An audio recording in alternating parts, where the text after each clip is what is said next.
Travis Kelce hugged Mahomes sobbed in the locker room after the Chiefs lost to Seattle Seahawks.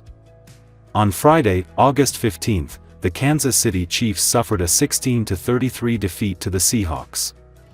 The Chiefs were not only defeated on the scoreboard, but also defeated mentally, leading to a shocking image after the game: Travis Kelce hugging Patrick Mahomes and crying in the locker room.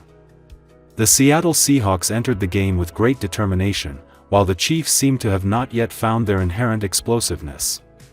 Quarterback Patrick Mahomes sat out, leaving backup Gardner Minshew to start. Minshew completed 7 of 9 passes for 70 yards and connected with veteran tight end Robert Tonyan for the team's lone offensive touchdown.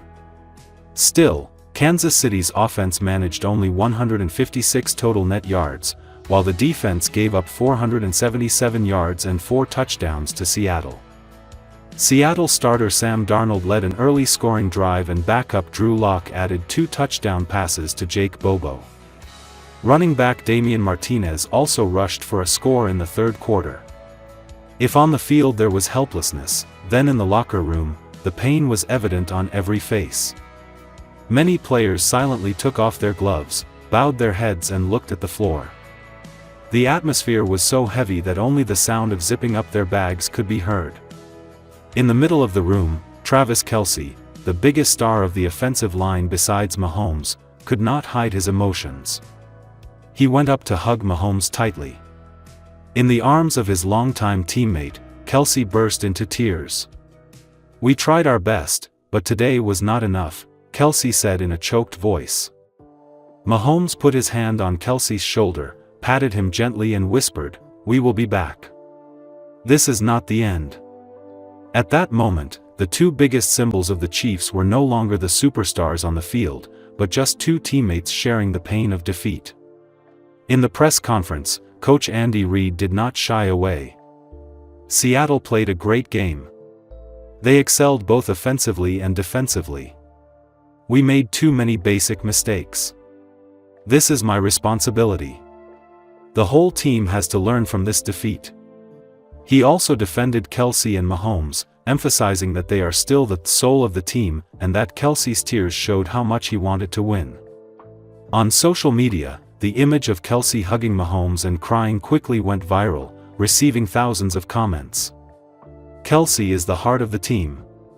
Seeing him cry, I know he gave everything. One loss does not define the greatness of Mahomes and Kelce.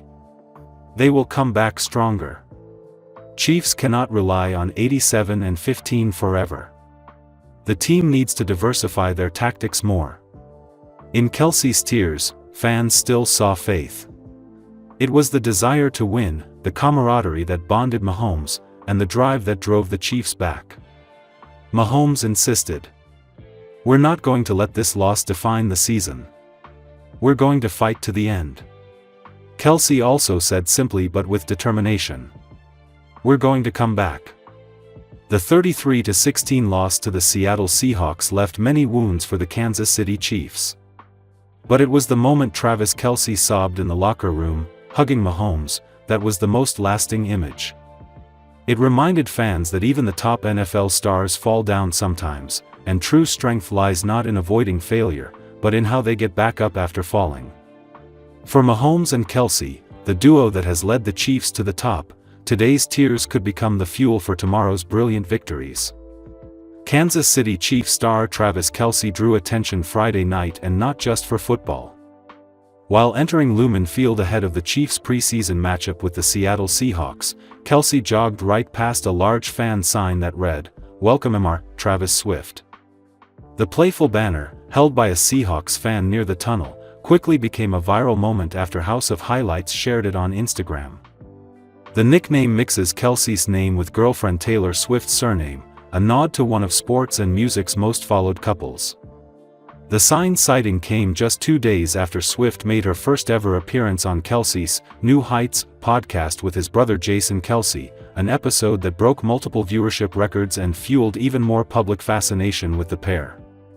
On the field, the night didn't go Kansas City's way. The Chiefs fell 33-16 to the Seahawks in Week 2 of the 2025 NFL preseason. Despite the loss, Kelce's quick run past the Travis Swift sign became one of the game's most shared clip online. This moment wasn't just about a funny sign, it reflects a larger shift in how NFL players are viewed and followed. Kelce's career now lives at the intersection of sports, celebrity relationships, and global pop culture. His link to Swift has brought millions of new eyes to the league, many of them non-traditional football fans. The banner's appearance followed a media week dominated by Kelce and Swift's relationship.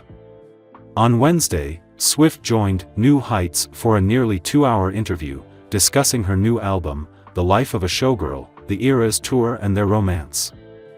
Taylor Swift made her anticipated debut as the featured guest on the New Heights podcast, hosted by her boyfriend, Kansas City Chiefs tight end Travis Kelce, and his brother, former Philadelphia Eagles center Jason Kelce. Swift shared information about the upcoming release of her 12th album, Life of a Showgirl, as part of the program. Swifties and NFL fans alike also got a chance to see her interact with Travis Kelce in an up-close and personal manner, thrilling many who wanted to know more about their relationship. Swift shared plenty of stories throughout the 2-hour podcast. She discussed reclaiming her masters, performing the Eras Tour, her love of sourdough bread, and delved plenty into her relationship with Kelce. That included stories about getting to know him, their early dates, and her evolution into a football fan. When the Kelce brothers founded the New Heights podcast in 2022, even they couldn't have imagined it reaching these heights. Sure, when Travis' dalliance with Swift began, the program's popularity began to rise. It became a vehicle for Swifties and NFL fans alike to connect with the NFL stars, especially as Swift appeared at her first Chiefs games and Kansas City ended up winning the Super Bowl. But even so, New Heights episode with Taylor Swift will likely be one of the most viewed podcasts in the medium's relatively brief history. Sure, the opportunity was handed to the Kelces on a silver platter given Travis' romantic link with Swift. Still, that's pretty amazing for a show that is only on the verge of celebrating its 3rd birthday. Travis Kelce and Jason Kelce. When the Kelce brothers started the New Heights podcast, there was no guarantee it would be a success. Nearly 3 years later, it has turned itself into one of the most culturally relevant sports podcasts and has helped catapult the duo to a new level of stardom. Interviewing one of the world's most famous celebrities on the program will only continue to allow their star to rise and, potentially, create an even larger sustainable fan base for the podcast. The timing couldn't be better for the Kelce brothers. Jason was in the twilight of his career when the podcast started, while Travis was entering the latter stages of his. The show's success will ensure the duo each has a cushy post-retirement gig that could lead to other on-air media roles, much like Jason's with ESPN. No matter where Swift revealed her Life of a Showgirl album, she was going to get an audience. I mean, come on. She's Taylor Swift. Still, Swift was a big winner of her appearance on the podcast. Her personality shone through and she managed to land a few jokes that elicited laughs from the Kelce brothers. Most notably, she took a dig at the fatigue certain sports fans have experienced with her now years-long omnipresence in the NFL zeitgeist. I think we all know that if there's one thing male sports fans want to see in their spaces and on their screens, it's more of me, Swift cracked. Swift also told a handful of good stories, including an amusing anecdote about her lack of understanding of football from her first date with Travis. Swift also noted she was learning more and more about football terminology, hinting at an understanding about cover 2, cover 4, cover 0 and man coverage. That may endear her a bit to NFL fans, as she appears to be a true student of the game.